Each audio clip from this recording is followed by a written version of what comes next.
அஸ்ஸலாமு அலைக்கும் வரஹ்மத்துல்லாஹி வபரகாத்துஹ். கண்ணியத்துக்குரியவர்களே, அல்லாஹ் ரப்புல் ஆலமீன் படைத்த இந்த உலக வாழ்க்கை முழுவதும் சோதனைகளால் சூழப்பட்டதுதான். அல்லாஹ் ரப்புல் ஆலமீன் இந்த உலக வாழ்வில் வாழும் மனிதர்களை அல்லாஹ் நன்மைகளை கொண்டும் சோதிப்பான், தீமைகளை கொண்டும் அல்லாஹ் சோதிப்பான். இந்த உலக வாழ்வில் அல்லாஹ் ஒருவருக்கு சுகத்தை கொடுத்தால் அதுவும் ஒரு சோதனைதான். இந்த உலக வாழ்வில் அல்லாஹ் ரப்புல் ஆலமீன் ஒருவருக்கு நோயை கொடுத்தால் அதுவும் ஒரு சோதனைதான். இந்த உலக வாழ்வில் அல்லாஹ் ஒருவருக்கு செல்வத்தை கொடுத்தால், ஒருவரை ஏழையாக்கினால், இருவரையும் அல்லாஹ் ரப்புல் ஆலமீன் அவர்களின் வழிகளில் அல்லாஹ் சோதிக்கிறான். கண்ணியத்துக்குரியவர்களே, அல்லாஹ் ரப்புல் ஆலமீன் அதைத்தான் அவனுடைய புத்தகம் அல் குர்ஆனிலே கூறுகிறான். قال تعالى الذي خلق الموت والحياة ليبلوكم أيكم أحسن عملا. அல்லாஹ் ரப்புல் ஆலமீன் கூறுகிறான், அல்லாஹ் ரப்புல் ஆலமீன் இந்த உலக வாழ்வில் மரணத்தையும் வாழ்வையும் அல்லாஹ் ஏற்படுத்தியது உங்களில் யார் நல்ல செயல்கள் செய்கிறார்கள் என்று கண்காணிப்பதற்காகத்தான். கண்ணியத்துக்குரியவர்களே, அல்லாஹ் ரப்புல் ஆலமீன் இந்த உலக வாழ்வில் பாவிகளைத்தான் சோதிப்பான் என்று கிடையாது. அல்லாஹ் ரப்புல் ஆலமீன் இந்த உலக வாழ்வில் அவனை மறுப்பவர்களைத்தான் அல்லாஹ் சோதிப்பான் என்று கிடையாது. அப்படி பாவிகளையும் அல்லாஹுவை மறுப்பவர்களையும் தான் அல்லாஹ் சோதிப்பான் என்றால், அல்லாஹுடைய தூதர் முஹம்மது ரசூலுல்லாஹ் ஸல்லல்லாஹு அலைஹி வஸல்லம் இந்த உலகத்தில் அதிகமாக சோதிக்கப்பட்டது நபிமார்கள் தான் என்று சொன்னார்களே, அதற்கு என்ன அர்த்தம்? கண்ணியத்துக்குரியவர்களே, அல்லாஹுடைய தூதர் முஹம்மது ரசூலுல்லாஹ் ஸல்லல்லாஹு அலைஹி வஸல்லம் இந்த சோதனைகளை எமக்கு விளக்குவதற்காக 3 மனிதர்களுடைய வாழ்வில் நடந்த நிகழ்வை எமக்கு எடுத்துச் சொன்னார்கள். அல்லாஹுடைய தூதர் ஸல்லல்லாஹு அலைஹி வஸல்லம் அந்த 3 மனிதர்கள் யார் என்று சொன்னார்கள். ஒருவர் அபுரஸ், தொழுநோயாளி, இன்னொருவர் அக்ரா, தலையில் முடி இல்லாதவர், இன்னொருவர் அஅமா, பார்வை இல்லாதவர்.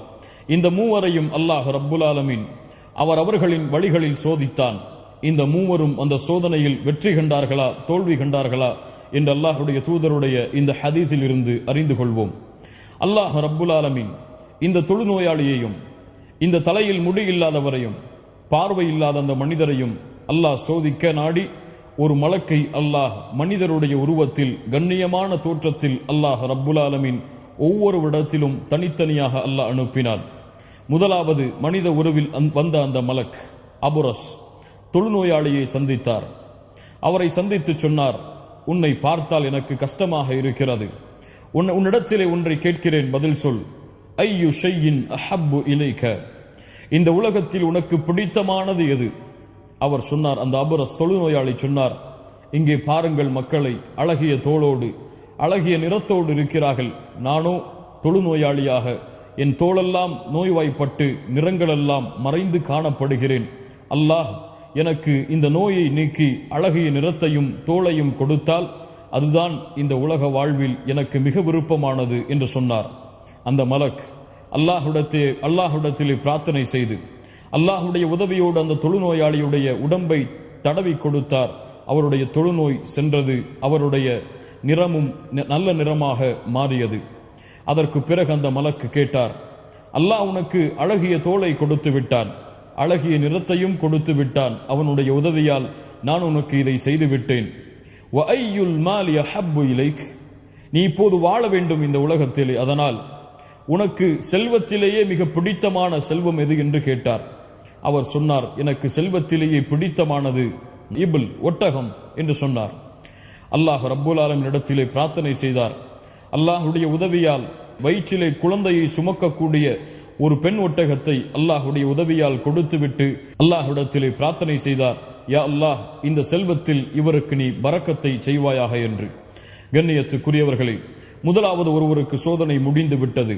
அவருடைய தொழுநோய் குணமாக்கப்பட்டு விட்டது அல்லாஹுடைய உதவியால். அவர் வாழ்வதற்கு ஒரு பெண் ஒட்டகம் கொடுக்கப்பட்டு அதன் மூலமாக சந்ததிகள் பிறப்பதற்கும் ஏற்பாடு செய்யப்பட்டு விட்டது.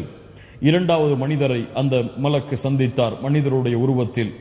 இரண்டாவது மனிதர் யார்? அக்ரா, தலையில் முடி இல்லாதவர், வழுக்கை தலையுடையவர். சந்தித்து கேட்டார், வஅய்யு ஷையின் அஹப்பு இலைக்க, தோழரே, இந்த உலகத்திலேயே உனக்கு பிடித்தமானது எது? அந்த தலையில் முடி இல்லாதவர் சொன்னார், எனக்கு இதுதான் மிகப்பெரிய குறை, இதனால் தான் மக்கள் என்னை கேவலப்படுத்துகிறார்கள், இழிவுபடுத்துகிறார்கள். எனக்கு தலையில் முடி வந்து விட்டால் அதுதான் இந்த உலகத்தில் எனக்கு விருப்பமானது. அல்லாஹ்விடத்திலே அந்த மலக்கு பிரார்த்தனை செய்து அவருடைய தலையை தடகி கொடுத்தார். அதன் மூலமாக முடிகள் வளர்ந்தது. அதற்கு பிறகு கேட்டார், வஅய்யுல் மாலி அஹப்பு இலைக், உனக்கு செல்வத்தில் விருப்பமானது எது? அவர் சொன்னால், அல் பக்ரா, மாடு. அல்லாஹ் ரப்புல் ஆலமீன் குழந்தையை சுமக்கக்கூடிய ஒரு பெண் பசுவை அவருக்கு அல்லாஹ் கொடுக்குமாறு ஏவி அந்த மலக் அதை கொடுத்தார். அதன் மூலமாக சந்ததிகள் ஏற்பட்டு அவர் அந்த செல்வத்தை வளர்த்து வாழ்வதற்காக, மூன்றாவது சோதனையை செய்வதற்காக மூன்றாவது மனிதரை அந்த மலக்கு சந்தித்தார். அவர் யார்? அஅமா, பார்வை இல்லாதவர், கண் இல்லாதவர், இரண்டு பார்வைகளும் இல்லாதவர். அவரை சந்தித்த அந்த மலக்கு கேட்டார், வஅய்யு ஷைஇன் அஹப்பு இலைக, உனக்கு இந்த உலகத்தில் விருப்பமானது எது? அவர் சொன்னார், பார்வை இல்லை, இரண்டு கண்களாலும் பார்க்க முடியவில்லை, இந்த உலகத்தை நான் பார்த்ததில்லை, இந்த உலகத்துடைய மனிதர்களை நான் பார்த்ததில்லை, அதனால் எனக்கு இந்த உலகத்தில் மிக விருப்பமானது பார்வைதான். அந்த பார்வையை அல்லாஹ் எனக்கு கொடுத்தால் அதுவே போதுமானது. அல்லாஹுடைய உதவியால் அந்த மலக் அந்த பார்வை இல்லாத அந்த மனிதருடைய இரண்டு கண்களையும் தடவி கொடுத்தார். அல்லாஹுடைய உதவியால் அவர் பார்வை பெற்றார். மறுபடியும் கேட்டார், வஅய்யுல் மாலி அஹப்பு இலைக், செல்வத்தில் மிக விருப்பமானது உனக்கு எது என்று. அவர் சொன்னார், செல்வத்தில் எனக்கு மிக விருப்பமானது ஆடுகள் என்று. அல்லாஹுடைய உதவியால் ஒரு பெண்ணாட்டை, வயிற்றிலே குழந்தையை சுமக்கக்கூடிய ஒரு பெண்ணாட்டை அந்த பார்வை இல்லாமல் பார்வை கிடைத்த அந்த மனிதருக்கு கொடுத்துவிட்டு அந்த மலக் அல்லாஹ்விடத்திலே பிரார்த்தனை செய்தார், யா அல்லாஹ், இவருக்கு இந்த செல்வத்திலே பரக்கத்தை ஏற்படுத்துவாயாக என்று. மூவரையும் அல்லாஹ் சோதித்து விட்டான். தொழுநோயாளியை அல்லாஹ் ரப்புல் ஆலமீன் நன்மையை கொண்டு சோதித்தான். அவருக்கு நோய் குணமாகி அழகிய நிறம் கிடைத்து விட்டது, தொழுநோயும் குணமாகிவிட்டது. அதோடு சேர்த்து ஒட்டக மந்தைகளும் அவருக்கு அமைந்து விட்டது. இரண்டாவது மனிதர் தலையில் ஒழுக்கை தலையுடையவர், அவருக்கு முடி வளர்ந்து விட்டது. அல்லாஹுடைய உதவியால் அவருக்கு மாடுகளுடைய மந்தைகளும் கிடைத்து விட்டது. மூன்றாவது மனிதர் பார்வை இல்லாதவர், பார்வையும் கிடைத்து விட்டது. அதோடு சேர்த்து ஆடுகளுடைய மந்தையும் அவருக்கு கிடைத்து விட்டது. அல்லாஹ் ரப்புல் ஆலமீன் மலக்குடைய உதவியால் இதை அல்லாஹ் ரப்புல் ஆலமீன் நிறைவேற்றி விட்டான். கண்ணியத்துக்குரியவர்களே, இந்த மூவருக்கும் இந்த செல்வங்களும் இந்த நோய்களும் குணமாக்கப்பட்டது ஏன்? அல்லாஹ் ரப்புல் ஆலமீன் இந்த மூவரையும் இதற்கு பிறகு எப்படி சோதித்து இவர்கள் சோதனையில் வெற்றி கண்டார்களா தோல்வி கண்டார்களா என்பதை அல்லாஹ் ரப்புல் ஆலமீன் முடிவெடுத்தான். அல்லாஹுடைய சோதனையில் இந்த மூன்று பேருடைய நிலைமை என்ன? அல்லாஹ் மறுபடியும் ஒரு மலக்கை அனுப்புகிறான். அல்லாஹ் அக்பர். அந்த மலக் ஏழ்மையுடைய தோற்றத்தில் வருகிறார், மிஸ்கீனாக வருகிறார். முதலாவது மிஸ்கீனுடைய தோற்றத்தில் உள்ள அந்த மலக் முதலாவது குணமாக்கிய தொழுநோயாளியை சந்திக்கிறார். தொழுநோயாளியை பார்த்து சொல்லுகிறார், தொழுநோயாளி அல்ல அவர், அப்போது உடலெல்லாம் அழகு பெற்று இருக்கக்கூடிய மனிதர். அவரை பார்த்து கேட்டார், நான் ஒரு வழிப்போக்கன், வழியில் வரும் பொழுது என் செல்வங்களெல்லாம் அழிந்து விட்டது. நீ வைத்திருக்கக்கூடிய ஒட்டக மந்தையில் ஏதாவது ஒரு ஒட்டகத்தை கொடுத்தால் அதன் மூலமாக என் வாழ்வை நான் அமைத்துக் கொள்ளுவேன் என்று கேட்டார். அவர் சொன்னார், தொழுநோயாளியாக இருந்து அழகிய நிறமும் தோளும் கிடைத்த அந்த மனிதர் சொன்னார், ஹுகூகு கசீரா, அவரை ஏறெடுத்தும் பார்க்கவில்லை, வேலைகள் எனக்கு அதிகமாக இருக்கிறது, என்னை விட்டு நீ சென்று விடு என்று கூறிவிடுகிறார். அப்போது அவர் சொன்னார், அல்லாவிற்கு பிறகு உன்னைத்தான் நான் நாடி வந்திருக்கிறேன், அதனால் எனக்கு ஏதாவது ஒரு உதவி செய். அவர் மறுபடியும் புறக்கணித்தார். அப்போது அந்த மலக்கு சொன்னார், உன்னை நான் அறிந்திருக்கிறேன், நீ இந்த ஊரில் தொழுநோயாளியாகத்தானே இருந்தாய், உனக்கு செல்வங்கள் இல்லாமல் தானே இருந்தது, அல்லாஹ் தானே உனக்கு இந்த நோயை குணப்படுத்தி இந்த செல்வங்களை எல்லாம் அல்லாஹ் தானே கொடுத்தான். அந்த ஏழ்மையின் தோற்றத்தில் இருந்த அந்த மலக்கை பார்த்த அந்த மனிதர் சொன்னார், யார் சொன்னது அப்படி? யார் சொன்னது அப்படி? இந்த செல்வம் அல்லாஹ் எனக்கு கொடுத்ததா? இந்த செல்வம் திடீரென எனக்கு ஏற்படுத்தப்பட்டதா? அப்படி ஒருபோதும் அல்ல. இது வாழையடி வாழையாக பரம்பரையாக நாங்கள் சம்பாதித்த செல்வம் என்று அகம்பாவம் கொண்டார். அந்த மலக் அவருடைய சோதனையை முடித்துவிட்டு இரண்டாவது மனிதரை சந்தித்தார். இரண்டாவது மனிதர் யார்? தலையில் முடி இல்லாமல் முடி கிடைத்து அதோடு சேர்த்து மாட்டின் மந்தைகளும் கிடைத்தவர். அவரை சந்தித்தார்.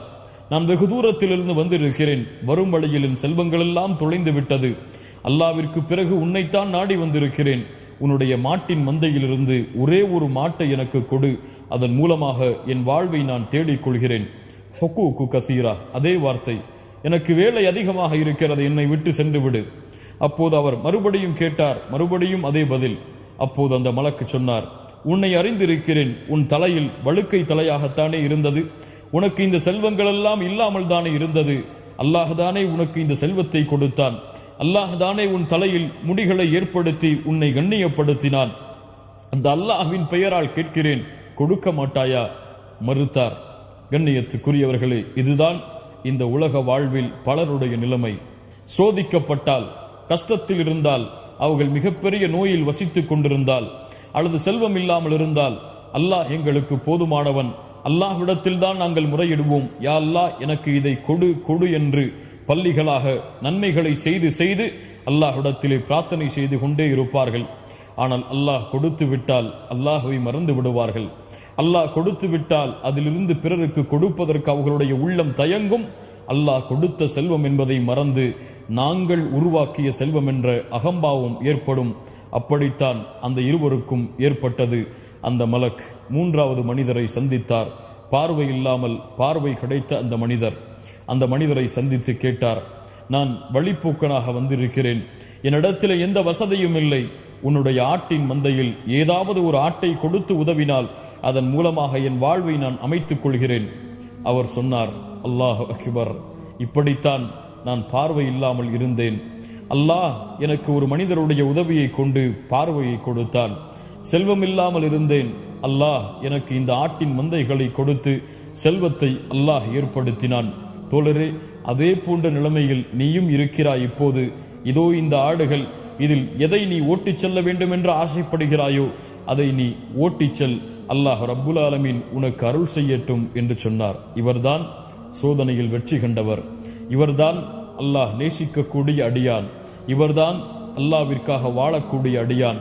நன்மைகள் கிடைத்தாலும் அல்லாவிற்கு கட்டுப்பட்டு வாழ்ந்தார். அல்லாஹ் சோதனைகளை கொடுத்தாலும் அல்லாவிற்கு கட்டுப்பட்டு வாழ்ந்தார். இவ்வளவு பெரிய வசதிகளும் நோயும் குணப்படுத்தப்பட்ட பிறகு கூட அல்லாஹ் ரப்புல் ஆலமீன் செய்த நன்றிக்கு நன்றியோடு தன் வாழ்நாளை கழித்துக் கொண்டிருந்தார். இன்ஷா அல்லாஹ் இவர் மரணம் வரை அந்த நன்றியோடு இந்த உலகத்தில் வாழ்ந்து மறைந்திருப்பார். கண்ணியத்துக்குரியவர்களை அந்த மலக்கு சொன்னார், ரத்தியல்லாஹு அன்க, அல்லாஹு அக்பர், ரத்தியல்லாஹு அன்க, உன்னை கொண்டு அல்லாஹ் பொருந்திக் கொண்டான், அந்த இருவரின் மீதும் அல்லாஹ் ரப்புல் ஆலமீன் கோபம் கொண்டு விட்டான் என்று கூறிய அந்த மலக் அல்லாஹ் ரப்புல் ஆலமீன் கொடுத்த பணியை முடித்துவிட்டு சென்றார். கண்ணியத்துக்குரியவர்களே, இந்த நிகழ்வு தரக்கூடிய பாடம், இந்த நிகழ்வு தரக்கூடிய படிப்பினை எம்முடைய வாழ்வில் ஆயிரம் மடங்கு பெருக வேண்டும். அல்லாஹ் ரப்புல் ஆலமீன் இடத்திலே கஷ்டத்திலே கேட்கிறோம், அல்லாஹ் அந்த கஷ்டத்தை நிறைவேற்றி, அல்லாஹ் அந்த கஷ்டத்தை இடத்திலிருந்து நீக்கி அல்லாஹ் நன்மைகளை செய்துவிட்டால் அல்லாஹ்வை மறந்துவிடக்கூடாது. மூமின்களே, இந்த உலகத்தில் நாம் வைத்திருக்கக்கூடிய எந்த நியமத்தும் எமக்குரியதல்ல. இந்த பார்வை எமக்குரியதல்ல, இந்த உடல் எமக்குரியதல்ல, இந்த நாவு எமக்குரியதல்ல, இந்த சொற்கள் எமக்குரியதல்ல, இந்த வானம் பூமியில் உள்ள எதுவும் எமக்கு சொந்தமானதல்ல. இந்த உலகத்தில் நாம் பெற்றிருக்கக்கூடிய எந்த அருளும் எமக்கு உரித்தானதல்ல.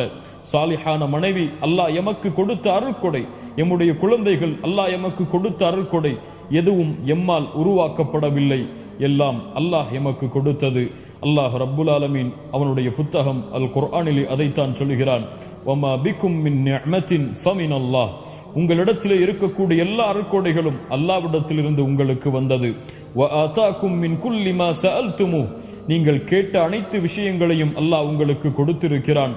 வ இன் தஉது நிஅமத்தல்லாஹ், அல்லாஹ்வுடைய அருள்கொடையை நீங்கள் எண்ண ஆரம்பித்தால் லா துஹ்ஸூஹா, எண்ணி முடிக்க முடியாது. மூமின்களே, சோதனை வந்தால் பொறுமையை கையாளுங்கள். நன்மைகளை அல்லாஹ் கொடுத்தால், சுகமாக உங்களை வாழ வைத்திருந்தால் அல்லாஹ் கொடுத்ததென்று நன்றியோடு வாழுங்கள். அல்லாஹ் எப்படி அந்த பார்வை இல்லாமல் பார்வை கிடைத்து செல்வம் கிடைத்ததற்கு பிறகும் அல்லாஹ்விற்கு நன்றியோடு வாழ்ந்தாரோ, அவரை எப்படி அல்லாஹ் பொருந்திக் கொண்டானோ, அது போன்று அல்லாஹ் உங்களையும் என்னையும் இப்படி வாழ்ந்தால் பொருந்திக் கொள்வான். அல்லாஹ் ரப்புல் ஆலமீன் அதற்கு அருள் செய்யட்டும். அஸ்ஸலாமு அலைக்கும் வரஹ்மத்துல்லாஹி வபரகாத்துஹு.